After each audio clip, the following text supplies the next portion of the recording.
Eu me chamo Aileen, uma médica legista. Ao longo de vários anos, dediquei-me ao trabalho nas sombras do Centro Médico Augustine, entre as mesas de aço inoxidável gelado e o silêncio constante dos recém-falecidos. Independentemente do tempo que se passe neste ambiente, uma estranheza peculiar nunca o abandona. Certa vez, durante meu turno, fui encarregada de lidar com os restos de um caso antigo, envolvendo uma jovem chamada Lily, cujos restos haviam sido recentemente descobertos. Sem qualquer manifestação por parte da família, o caso deixou mais perguntas sem resposta do que soluções. Naquela penumbra sepulcral, Lily chegou em uma bolsa mortuária, vinda de uma escavação no esquecido porão de uma casa vitoriana. Ao abrir a bolsa, deparei-me com seu rosto bem preservado, que me encarava de maneira inexpressiva e perturbadoramente intocada. Por um breve momento, a culpa me assaltou, por ela tinha praticamente a mesma idade que eu quando a vida lhe foi tirada. Mais tarde naquela noite, um arrepio percorreu a morgue. O constante zumbido das geladeiras e o murmúrio suave da ventilação pareciam estranhamente intensificados, enquanto eu olhava nervosamente ao redor, resistindo ao crescente pavor. Como patologista, fui treinada para enfrentar os medos do desconhecido, mas naquela noite, o medo parecia mais convincente. Ao abrir minhas anotações para registrar observações, minha mão tremia e a pena arranhava de maneira peculiar. O silêncio noturno se infiltrava nas minhas veias, e a palavra o medo ressoava persistentemente em minha mente. No meio do silêncio total, um som repentino rompeu, suave e quase inaudível, exceto pelo silêncio penetrante ao meu redor, um sussurro. Foi então que uma brisa perpassou a sala, um sopro repentino de frio na atmosfera claustrofóbica controlada pela temperatura. Calafrios percorreram meus braços, os pelos se eriçaram, uma frieza sem igual. Congelei ao ouvir aquela voz, jovem e familiar, mas dilacerada por uma tristeza indescritível. Meu coração acelerou até a garganta. Reconheci-a instantaneamente, era Lily.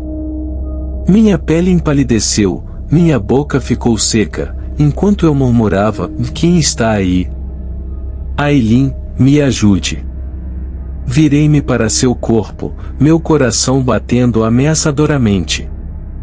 Os olhos de Lily permaneciam fechados, seu rosto sem expressão, mas dela emanavam os soluços mais suaves, um lamento de desespero. O medo e a exaustão me prenderam enquanto eu permanecia rígida, com a boca entreaberta. Reunindo coragem, sussurrei, Lily, é você. Um silêncio doloroso se seguiu, semelhante à calmaria antes de uma tempestade, cheio de suspense. O leve zumbido dos eletrônicos na morgue ecoava de maneira sinistra enquanto aguardava uma resposta, e então, com um sussurro, ela respondeu, sim. O medo e a apreensão se entrelaçaram dentro de mim. Com trepidação, formulei minha próxima pergunta, do que você precisa? De repente, a temperatura da sala despencou, um frio incomum envolvendo tudo. As luzes piscaram quando uma imagem espectral, translúcida e cintilante, apareceu acima do corpo de Lily. Era ela, em sua forma espectral, com a mesma idade que tinha quando morreu tragicamente. Com cautela, mas impulsionada por uma determinação bizarra, ela afirmou, a verdade. Encontrei-me prometendo, vou ajudar a descobrir a verdade, Lily. Seu espectro assentiu antes de sua imagem se dissipar no ar. A morgue voltou ao seu habitual e ominoso silêncio, o frio do encontro percorrendo permanentemente em suas veias. Nos meses seguintes, assombrada pela lembrança desse silêncio compartilhado, dediquei-me incansavelmente ao caso de Lily, revelando detalhes que todos haviam negligenciado. A investigação, impulsionada por minhas descobertas e pela demanda de Lily por verdade, finalmente resultou na prisão de seu assassino, garantindo sua justiça. A partir desse dia, os contos gélidos da morgue assumiram uma nova tonalidade, sussurrando a história de Lily entre os túmulos frios. O reino dos mortos tornou-se estranhamente animado nos cantos sombrios da nossa existência. Toda noite, ao deixar o trabalho, uma parte de mim permanece nesses confins gelados, recordando o arrepio gelado e o encontro espectral, ligando-me eternamente nas camadas de medo e admiração. Sob a disciplina rigorosa e os cálculos metódicos da vida, balançamos nas bordas do sobrenatural, o desconhecido aterrorizante que nos encara da morgue. Mesas de 2 pavimentos. Eu me chamo Alexander e exerço a função de patologista em um necrotério decadente nos arredores de Nova York, uma cidade que nunca dorme, um lugar onde os sonhos ganham vida. Contudo, minha realidade se desenrola nas paredes onde o silêncio impera de maneira profunda e assustadora. Este trabalho me proporciona familiaridade com a morte, mas não incute medo em mim. No entanto, em uma noite de inverno peculiar, minha coragem foi posta à prova. Uma tempestade intensa varreu a cidade, os ventos uivavam contra as janelas do necrotério, criando uma trilha sonora sinistra. Minha única companhia eram as frias prateleiras de metal e os vestígios de vidas que um dia existiram. O indivíduo que estava sob meu escrutínio naquela ocasião era um senhor infeliz chamado Isaac, encontrado morto em seu apartamento. Ao iniciar minha solene tarefa, segurei meu bisturi com uma firmeza trêmula que me surpreendeu. Apertando ainda mais, forcei-me a permanecer firme, as reconfortantes garantias desvanecendo-se em ecos ocos nos cantos escuros do medo. Justo quando a lâmina do bisturi se aproximava da pele pálida de Isaac, as luzes do necrotério piscaram irritadiças. Resmunguei, era exatamente o que não precisava. Endireitei-me, meus olhos percorrendo a sala fracamente iluminada enquanto o silêncio pairava densamente. O familiar zumbido das unidades de refrigeração havia desaparecido, substituído por um silêncio absoluto que era um ruído em si, ecoando nos ouvidos como um presságio de pavor. Então, o som surgiu, um gemido gutural baixo, algo entre o rangido de um suspiro moribundo e o murmúrio do desespero. Meu couro cabeludo arrepiou-se, meu coração batia ameaçadoramente contra o peito, enquanto meu cérebro lógico tentava atribuir o som às antigas tubulações do prédio ou à ventilação solta. No entanto, ecoou novamente, e desta vez a fria realidade emergiu, o som emanava da prateleira onde Isaac descansava.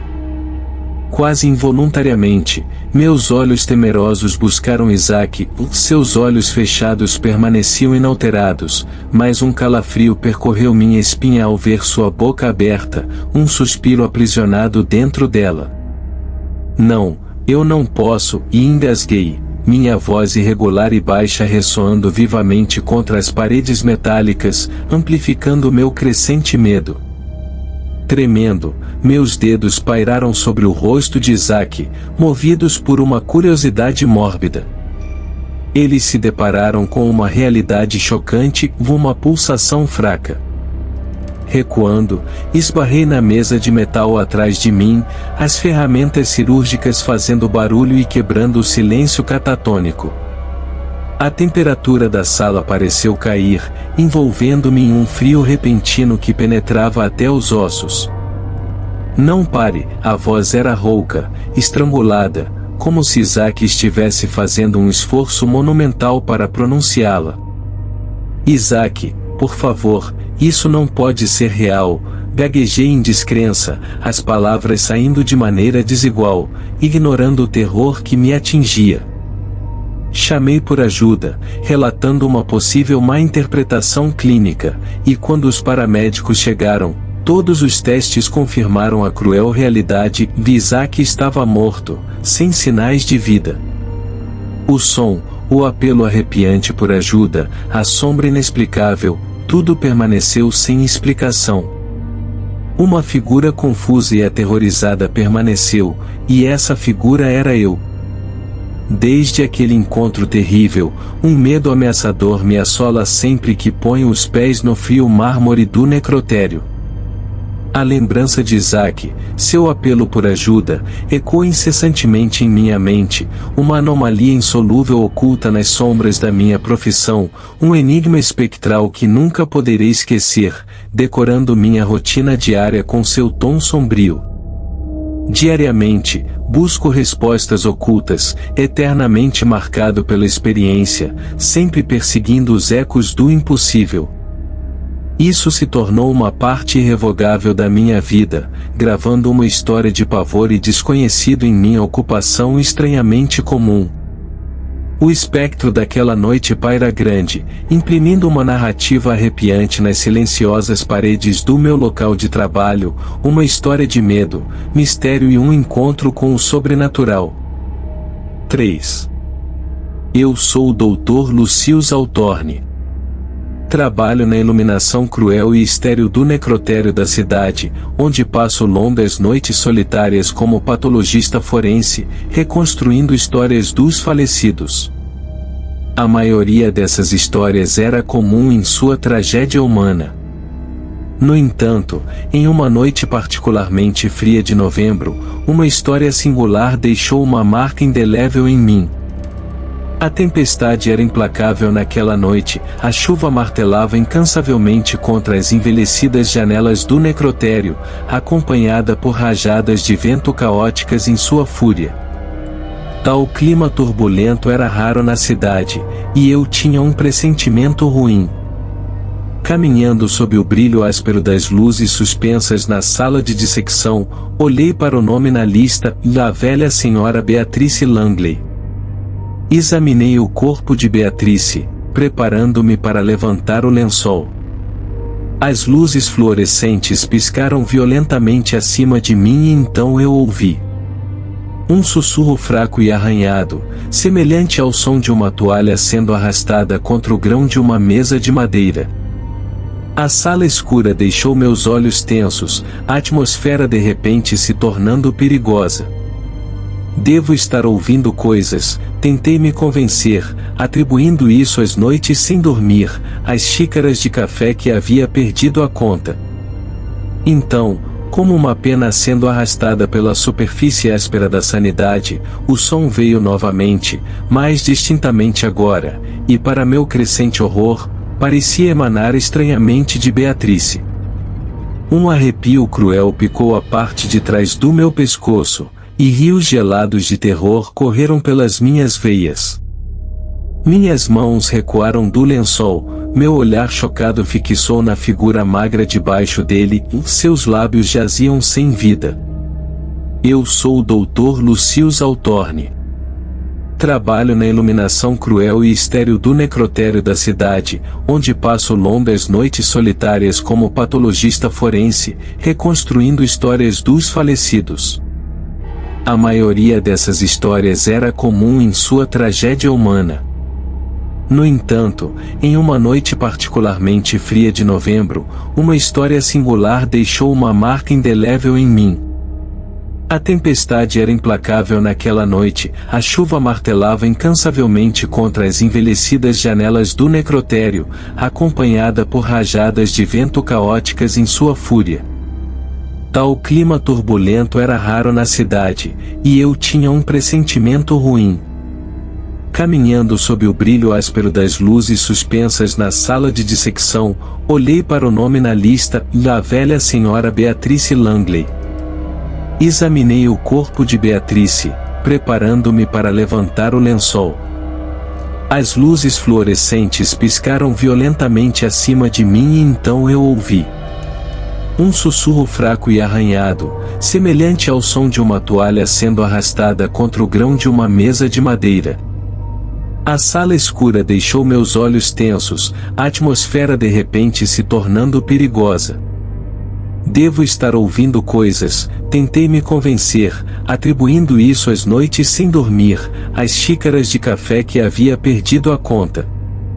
Então, como uma pena sendo arrastada pela superfície áspera da sanidade, o som veio novamente, mais distintamente agora, e para meu crescente horror, parecia emanar estranhamente de Beatrice. Um arrepio cruel picou a parte de trás do meu pescoço, e rios gelados de terror correram pelas minhas veias.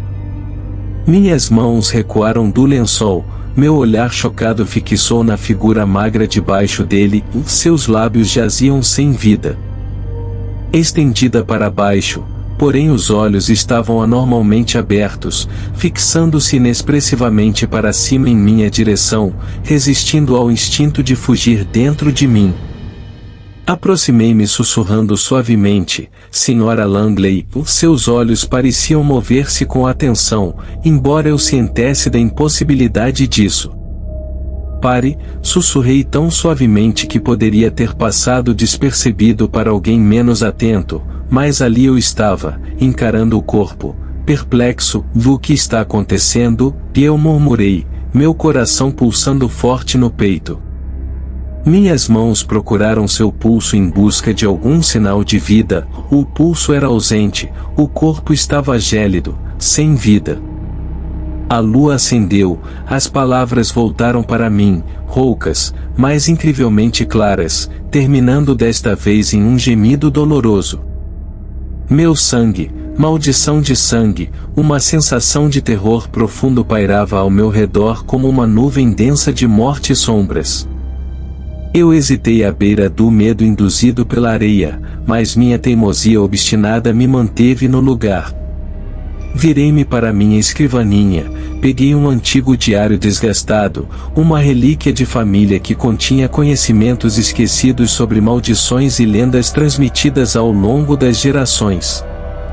Passando pelas páginas antigas, meus olhos se fixaram em uma maldição relacionada à lua crescente e ao sangue, um ritual distorcido que aprisionava as almas dos mortos em seus corpos, impedindo-as de seguir em frente, só podendo ser desfeito por uma cerimônia realizada antes da meia-noite.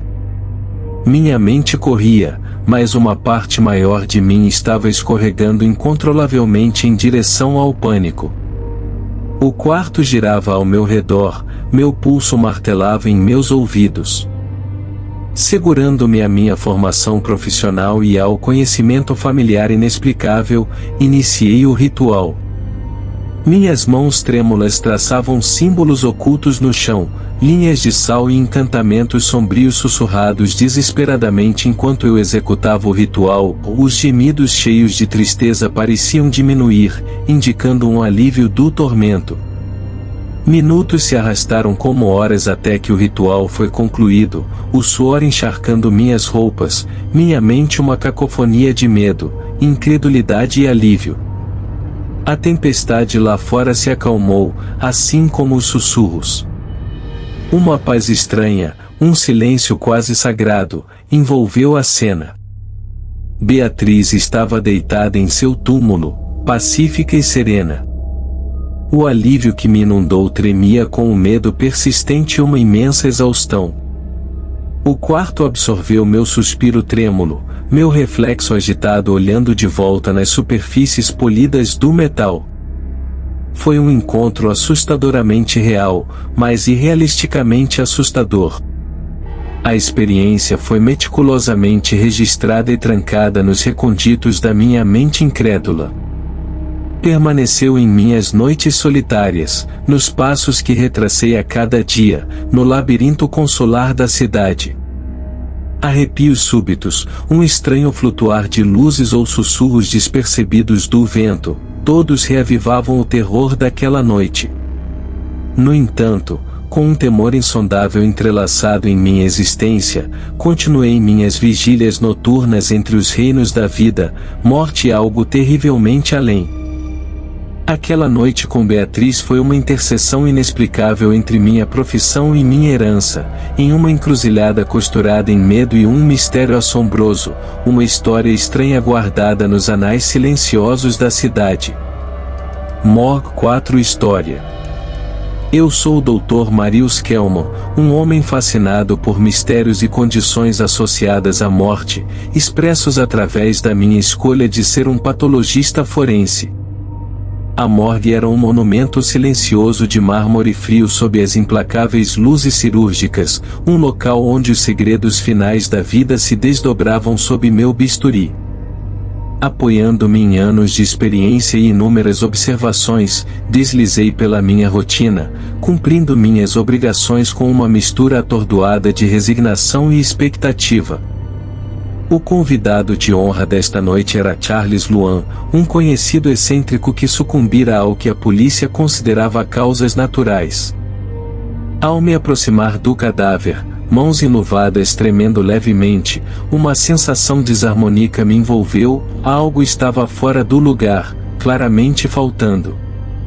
Eu podia sentir o habitual odor desagradável de decomposição esterilizada estava impregnado com um toque de algo frio, quase metálico. Coloquei minha mão na testa gelada de Charles, a oração comum aos mortos sussurrada no vazio estéril. No momento em que minha pele tocou a dele, entretanto, um arrepio percorreu minha espinha, uma sensação não de frio, mas mais como um choque, uma estática ameaçadora que colocava todos os terminais nervosos em alerta. Ignorei o desconforto e abri o zíper da bolsa. Suas feições estavam ocas, carregando um leve resquício do calor da vida, mas seus olhos vítreos tinham um olhar que eu nunca havia testemunhado antes, de terror absoluto e algo mais, algo que eu não conseguia compreender completamente, talvez um pedido de ajuda. O exame não revelou nada fora do comum externamente, lá havia sinais de um ataque cardíaco, seu estilo de vida marcado por excessos. No entanto, quando estava prestes a fazer a incisão em Y, uma sensação primordial de medo encheu o quarto. As luzes suspensas piscaram, e rajadas frias me tocaram, mesmo que a morgue estivesse seguramente fechada. De repente, a boca do cadáver se abriu e eu ouvi um sussurro fraco: "Pare, não corte." A voz engasgou, como se estrangulada por uma mão invisível, o medo concentrando-se no meu coração. Recuei, hiperventilando, meu próprio coração pulsando nos ouvidos. Isso não podia estar acontecendo. O quarto ficou estranhamente silencioso novamente, exceto pelo zumbido constante do sistema de refrigeração. "Isso não é possível", eu gaguejei, tentando estabilizar minha respiração, mas, no entanto improvável, sentia que algo sobrenatural estava em jogo aqui. Um ar estático encheu o quarto, e os olhos de Charlie se moveram, e eles se fixaram em mim, turvados com um terror real, e ele falou novamente: "Escuridão, eles vêm, eles o querem." Sua voz estava torturada, sufocada pelo medo. Meu sangue gelou, e eu tinha visto a morte de muitas formas, mas esse espetáculo espectral redefinia o horror. Com a mente tomada pelo medo, fiquei dividido entre fugir ou enfrentar o impossível de frente. Reunindo coragem de dentro de mim, decidi explorar os conhecimentos dos meus antepassados, uma parte da A narrativa sobre a história da minha família parecia resistente a ser abordada, enraizada em conhecimentos transmitidos ao longo das gerações. Recordações de relatos sobre espíritos inquietos, murmurados em vozes abafadas durante a minha infância, surgiram quando iniciei um ritual arcano. O receio tomou conta da minha mente normalmente metódica, e incenso e sal impregnaram o ambiente enquanto seguia os passos esquecidos. Minha voz tremeu ao entoar cânticos na antiga língua, cada palavra ecoando nas paredes estéreis. O medo gelado entrelaçou-se a uma dança espectral junto à fumaça ondulante. Os lamentos dolorosos de Charles pareciam diminuir, a sala respondendo às minhas tentativas de quebrar suas correntes invisíveis. O ritual exigia que eu confrontasse meus medos, oferecendo minha vulnerabilidade voluntariamente como uma ponte para a sua libertação. Seus olhos, poças de desespero suplicante, encontraram os meus enquanto sussurrava a última invocação. Após momentos que pareciam intermináveis, um silêncio repentino envolveu a sala. Os olhos de Charles voltaram à sua imobilidade pós-morte, a atmosfera opressiva aliviada consideravelmente. O eco acelerado do meu coração preenchia a sala, o encontro espectral havia terminado, deixando a morgue mais uma vez no abraço silencioso de sua inércia sem vida. Um suspiro de alívio escapou dos meus lábios, mas meu corpo e mente sentiram-se exauridos, a provação deixando uma marca profunda em mim. Afundei-me em uma cadeira próxima, o medo persistente misturando-se a um indiscutível sentimento de admiração e realização. Consegui realizar o que parecia impossível. Descanse agora, Charles, expirei com exaustão, arrastando minhas pálpebras. As luzes cirúrgicas entoavam sua canção estéril sobre o corpo agora sereno. As sombras profundas da morgue recuavam para seus cantos. Essa experiência deixou uma impressão assombrada na tela da minha realidade. O cientista racional em mim debatia para compreender o incidente sobrenatural. Todas as noites desde aquele episódio de medo, ao abrir a morgue, um sentimento de temor emergia de um lugar profundo e inexplorado dentro de mim, os segredos da outra dimensão persistindo em sussurros abafados, um testemunho arrepiante das experiências além do véu da realidade.